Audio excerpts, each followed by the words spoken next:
My 28F best friend 28M joined a secretive cult, and I don't know how to get him out. The title might sound wild, but here we go. We've been best friends since high school, and we've always been super close. He was the funniest, most carefree guy I knew. But over the past few months, something changed. It all started when he began attending these self-improvement seminars. At first, I thought it was great that he wanted to better himself. He was always looking for ways to grow and learn. But then, he started acting different. He quit his job, saying it was holding him back from his true potential. He sold his car, saying he didn't need material possessions. He stopped hanging out with our usual group of friends and began spending all his time with these new people he met at the seminars. He even moved in with them. Every time I try to talk to him about it, he brushes me off, saying he's found his true path and that I should come to a seminar to understand. But it's like he's not the same person anymore. He speaks in these weird, cryptic phrases and seems to be following some kind of strict,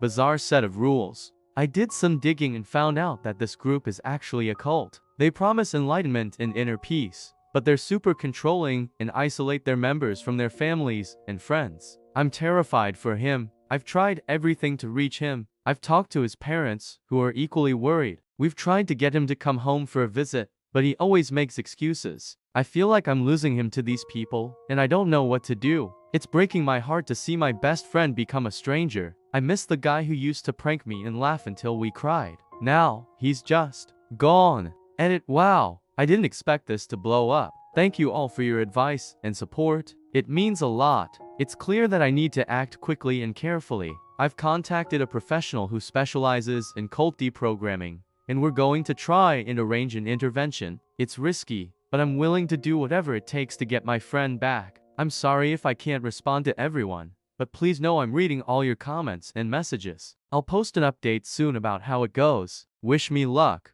Update 1. Hey everyone, it's been a couple of weeks since my original post, and I have a lot to update you on. First off, thank you so much for all the support, advice, and resources you shared. It's been overwhelming in a good way and has really kept me going through this tough time. After my last post, I got in touch with a professional cult deprogrammer. Let's call her Jane. Jane has a lot of experience dealing with situations like mine and immediately took me under her wing. She explained that the most important thing right now is to maintain some form of contact with my friend.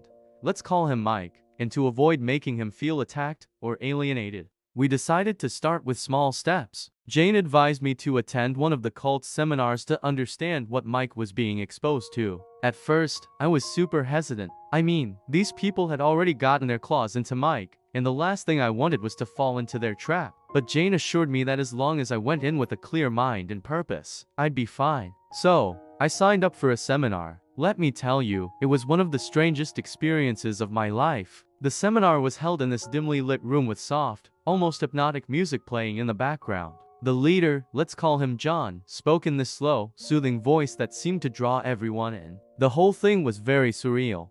John talked about finding inner peace, shedding material possessions, and breaking free from societal constraints. On the surface, it sounded pretty harmless, but there was this underlying message of total obedience to the group's teachings. They really played on people's insecurities and promised them a way out of their struggles, but only if they fully committed to the group's way of life. After the seminar, I managed to talk to Mike. He seemed happy to see me there and was eager to know what I thought. I played along, telling him that I found it interesting but that I had some questions. I didn't want to push too hard, so I kept it light and told him I was curious about learning more. In the meantime, Jane and I were planning the intervention. It wasn't easy coordinating everything without tipping Mike off. We got his parents and a couple of close friends involved. We decided to hold the intervention at his parents' house, a place where Mike had a lot of good memories and felt safe. The day of the intervention was nerve-wracking. I managed to get Mike to agree to come over under the guise of a casual family get-together. When he walked in and saw all of us there, his guard went up immediately. He knew something was up. We started by telling him how much we loved and missed him. His parents talked about the Mike they knew, the one who used to light up their lives with his jokes and laughter. I could see that he was struggling with his emotions, but he kept repeating the cult's teachings, almost like a mantra. Jane stepped in and calmly explained how cults operate, how they manipulate and control people. She was so gentle but firm in her approach, making sure not to make Mike feel attacked. She shared stories of others who had been in similar situations and how they had managed to break free. It was a long, exhausting session. There were moments when I thought we were getting through to him, but then he'd shut down and retreat behind the cult's rhetoric. It was heartbreaking to watch, but we didn't give up. Finally, after what felt like an eternity, there was a breakthrough. Mike broke down in tears, admitting that he felt lost and that the cult had given him a sense of purpose. He said he didn't know who he was anymore and that he was scared. We all hugged him, reassured him that we were there for him, and that he wasn't alone. It was a huge step, but we knew the road ahead was still going to be tough. Mike agreed to stay with his parents for a while and to start seeing a therapist who specializes in cult recovery. It's still early days, and Mike has a lot of healing to do, but I'm hopeful. He's slowly reconnecting with old friends and starting to rediscover the things he used to love. There are good days and bad days, but he's no longer completely under the cult's influence. I'll continue to keep you all updated as we move forward. Thank you again for all your support and advice. It's been a lifeline for me during this incredibly challenging time. Wish us luck, and I'll post another update soon. Final update. Hey everyone, it's been 6 months since my last update, and wow, what a roller coaster it's been. I'm so grateful for all the support and advice from this community. Your words of encouragement have meant the world to me. Here's the final update on Mike's journey. After the intervention, things seem to be looking up. Mike was staying with his parents, seeing a therapist, and slowly reconnecting with old friends. But as many of you warned me, recovery from cult involvement isn't a straight path. About 2 months after my last update, things took a dramatic turn. One evening, Mike didn't come home. His parents were frantic and called me immediately. We tried his phone, but it went straight to voicemail. The worst fear hit us had the cult taken him back. We spent the night calling hospitals, police stations, and any friends who might have seen him. It wasn't until the next morning that we got a call from an unknown number. It was Mike. He sounded scared and confused. He said he was at a bus station, but he didn't know which one. Jane, the cult deprogrammer who had been helping us, suggested we stay calm and keep him on the phone. We managed to figure out his location, and I raced there to get him. When I arrived, I found him huddled in a corner, looking completely disoriented. It broke my heart to see him like that. Mike confessed that he had been contacted by members of the cult who had been trying to lure him back, promising him that they could solve all his problems and make him feel whole again. In a moment of weakness, he had gone to meet them. But once he was there, he realized he didn't want that life anymore. Thankfully, he managed to escape before they could convince him otherwise.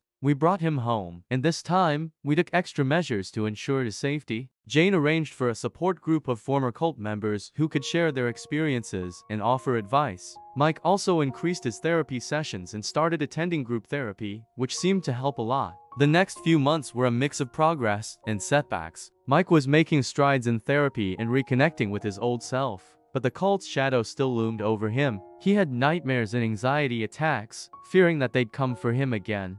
One particularly dramatic incident happened 3 months ago. Mike received a letter from the cult, threatening him if he didn't return. They knew where he lived and mentioned details that made it clear they had been watching him. It was terrifying. We reported it to the police, but they said there wasn't much they could do without more concrete evidence. That's when we decided to take matters into our own hands. With Jane's help, we organized a meeting with other former cult members who had been threatened. We compiled evidence of the cult's harassment and went to the media. It was a risky move, but we felt we had no other choice. The story gained traction, and soon enough, there was an investigation into the cult's activities. The media attention put pressure on the cult, and their harassment stopped. Mike's name and face were out there, which made him a less appealing target for the cult's manipulative tactics. Since then, things have been looking up. Mike has been focusing on rebuilding his life. He's back to work, though in a different job that he finds fulfilling. He's reconnected with friends and family, and he's even started dating again. The therapy and support groups have been incredibly helpful in his recovery. Last month,